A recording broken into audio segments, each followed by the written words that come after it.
This list could reach at least 30 entries, but for the sake of all of us, let's limit the number to 10. I've got stuff to do today. Some WWE performers boast an actual future. I mean, Ronda Rousey is excellent after just 2 pro wrestling matches. She grabs awful takes. Oh, she doesn't deserve the spotlight. She hasn't wrestled long enough, and shoves them down Smark's throats. Some WWE performers, however, well, I'm Adam Wilborn from What Culture, and these are 10 wrestlers who have gone as far as they will go in WWE. But before we begin, don't forget to subscribe to stay notified. Ding, ding, done. Number 10, Asuka. Already, the memories of Asuka are fading. She was once formidable to an unprecedented degree. An Asuka match was an occasion. Like an actual death pool, bets were placed upon the announcement of Asuka's switch to Raw. When would WWE f*** it up? Well, congrats if you guessed less than a year. You win, I guess? She might reign with the SmackDown Women's title yet, but it will never be the same again. It's so depressing, so inevitable, so beyond a bloody joke. And all for the benefit of Carmella, a mildly amusing undercard heel character. With no business even orbiting a title, we are to infer is comparable to the WWE title in this era of the women's evolution. F*** your non-existent women's evolution, and f*** you for f***ing up Asuka. Number 9, Chad Gable. Chad Gable is a genuinely likeable, fantastic athlete blessed with Herculean strength for a man of his limited proportions. Chad Gable is also short. Chad Gable is everything Vince McMahon refuses to see in a pro wrestler because he's a pro wrestler and not a particularly marketable sports entertainer. Sorry, mate, it's not you. It's him. Number 8, Bayley. We were stupid to ever believe in Bayley. We were about as stupid as Bayley is portrayed as on screen, and that Bayley character is f***ing stupid. It's grim. It really bloody is. Bayley was this expression of pure hope, so authentic and earnest that she reduced grown men to children in 2015. Now, you may as well just stick the wacky waving inflatable arm flailing tube men in a match. Number 7, Shinsuke Nakamura.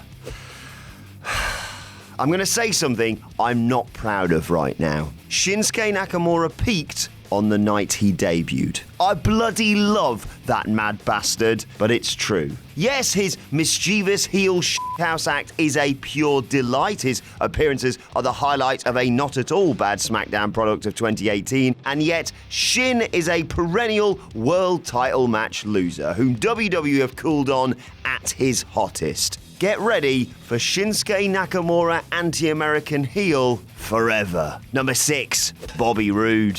Of course, Bobby Roode needs to turn heel. But what then? He might receive a push. Roode may go some way towards recovering that aura he quietly built in NXT, but he'll never really recapture it, will he? Does WWE see Bobby Roode as World Championship material? Really? Why can we never have nice things, Vince? Number 5, Finn Balor. The shiny new toy analogy is often used when describing Vince McMahon's childlike inattentiveness. It's almost certainly literal in the case of Finn Balor, scouted for years before he took to painting himself. Vince was probably high on the fumes and the potential merch money that came with demonic action figures. As we all know, Balor was seriously injured on the night of SummerSlam 2016 and promptly sent to both the emergency room and the mid-card. Balor has the talent and, given his slight proportions, ingenious visual appeal to reach main event stardom, but it's not going to happen. He's there to provide high spots in multi-mans essentially, and to make jokes about Ireland.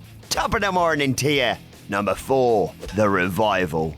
A while back on Raw, the brilliant, unique tag team The Revival, who took NXT by storm, faced off against Roman Reigns and Bobby Lashley. The entire segment visualized so much of Vince's dismal approach to pro wrestling. The Revival were mere collateral. It doesn't matter how good a tag team is, if they don't sell cereal, they will never succeed in Vince's WWE. Number 3, The Usos. Last year did not represent a philosophical change to WWE's approach to tag team wrestling. Several factors converged to create their excellent program with The New Day. The merch-friendly appeal of their opponents, their own eye-opening character development, and the larger stage of Soul brand pay-per-views. Now, though, normal service has resumed. Jimmy and Jay have become normalized, an expendable duo used to reshuffle the pyramid.